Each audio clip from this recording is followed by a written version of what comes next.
hello. I didn't hear you come in.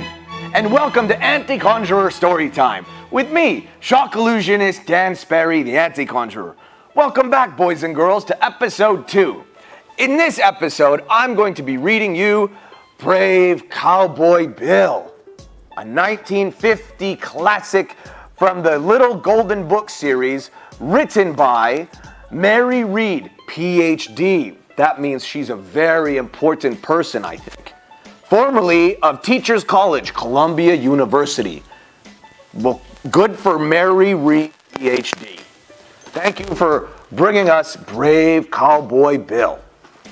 So settle in, boys and girls, for today's book, Brave Cowboy Bill. Of all the hands on Bar H Ranch, the bravest was Brave Cowboy Bill. He wore tight boots with heels that high and a 10-gallon hat that hid one eye and sheepskin chaps with flaps.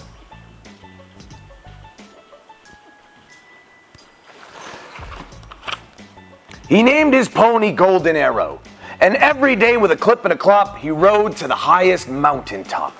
And there's little Cowboy Bill riding his pony up to the highest mountaintop to look over the field of all the bulls and steers, whatever, cows, etc. that he's supposed to watch on the ranch.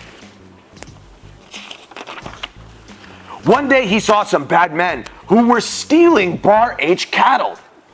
Then he tightened up his stirrups so they wouldn't clink or rattle, and he rode with both guns ready to the valley where they were. "Stick 'em up," he shouted loudly, and he added, "Don't you stir." All the bad men put their hands up, and they stood very still, because no one ever argued with the daring Cowboy Bill. Next, he took those desperate outlaws at a gallop side by side all across the rolling prairie. 'Twas a most exciting ride to the office of the sheriff, who was twice as pleased as Punch. Then Bill rounded up wild horses until almost time for lunch. I don't think he's going to eat them, boys and girls. Don't worry, I don't think he's going to eat them. Well, close enough. Lunch was buffalo or deer meat. He's not vegan, obviously. You know how you know when someone's vegan, boys and girls? Oh, don't worry, they'll tell you.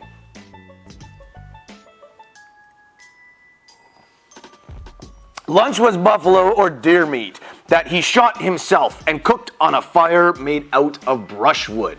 That's right, boys and girls. The best way to start a fire is to use tinder, like some brushwood. That's what you use to actually get it going. You want to place it on the bottom of the sticks that you pile up. I prefer the teepee type method, but you do you.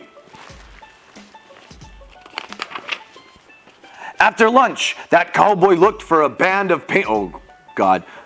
Remember, this was 1950, boys and girls. This was much, much further before Uncle Shock Illusionist Dan Sperry, Anti-Conjuror, was born. After lunch, that cowboy looked for a band of painted Indians. Oh my God.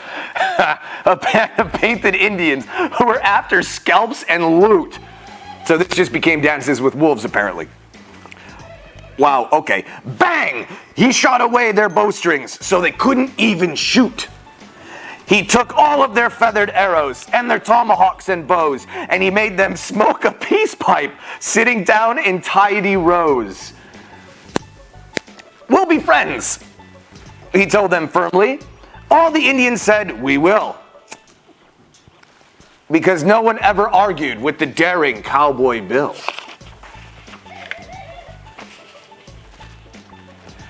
Now he said it's time for the roundup.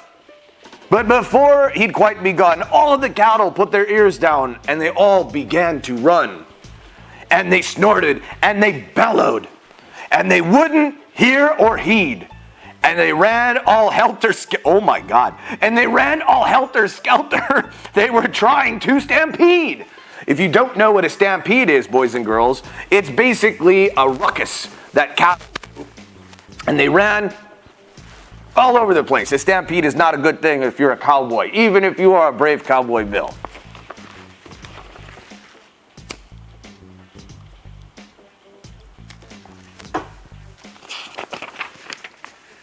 Cowboy Bill just rode around them, shouting yippee-ki-yay, till he chased them in a valley where they couldn't get away.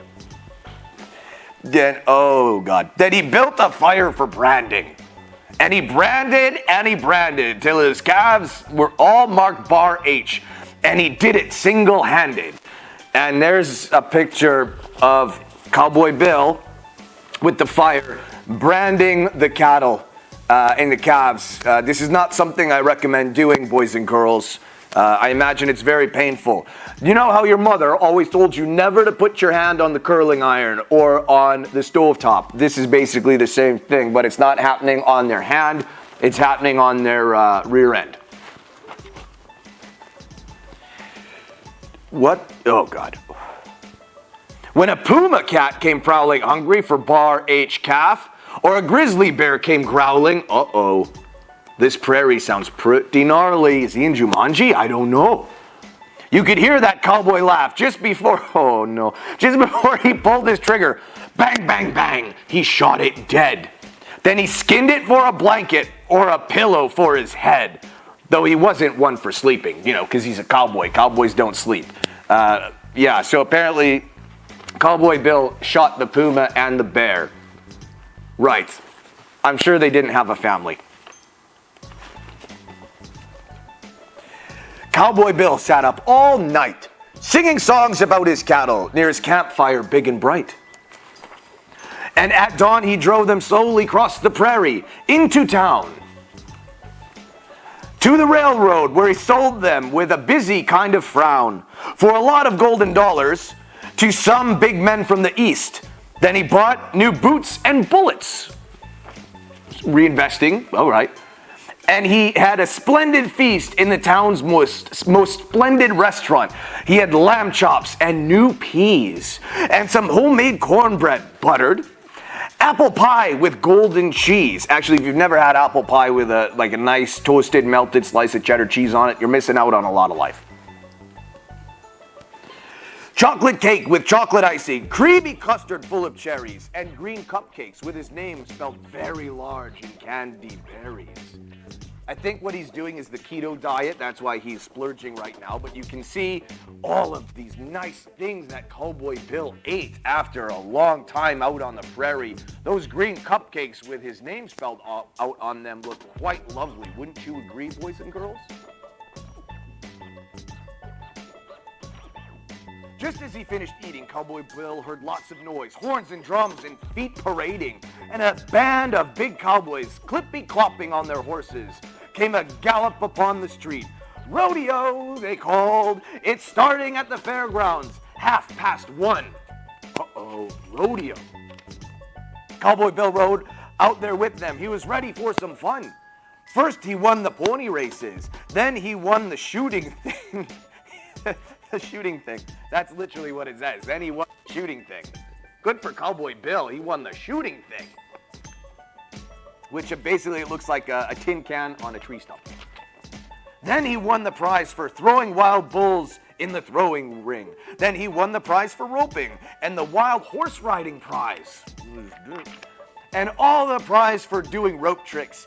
All the cowboys blinked their eyes because they were in disbelief. They were very impressed with brave Cowboy Bill. Then he won the prize for jumping from one horse back to another.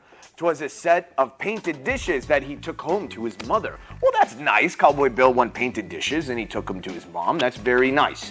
She was very glad to see him and she liked her painted prize. But she said it was past bedtime. She could tell it by his eyes. Cowboy Bill put on pajamas, brushed his teeth, climbed into bed with his blanket tucked around him and his pillow at his head. See, little brave Cowboy Bill, even though he's a nice little brave cowboy, he always remembered his mother and listened to his mom when it was time to go to bed. Because if he didn't, she would call Wrinkles the clown. And his head was all full of outlaws, pies and cake and Indian bows, running steers and cheering cowboys and new boots that pinched his toes, and a gallop on the prairie and a gallop upon the hill, and how no one ever argued with the daring Cowboy Bill. Well, I hope you enjoyed today's episode of Storytime with Anti-Conjuror reading Brave Cowboy Bill. If you guys enjoyed it and have a children's story that you would like to recommend me to read, please go ahead and drop it in the comments or hit me up on Instagram at Dan Sperry, Facebook at Dan Sperry Official, or a simple email info@dansperry.com. I hope that you guys enjoyed the book, like I said, and I hope you have pleasant dreams. Gute Nacht, boys and girls. See you next week.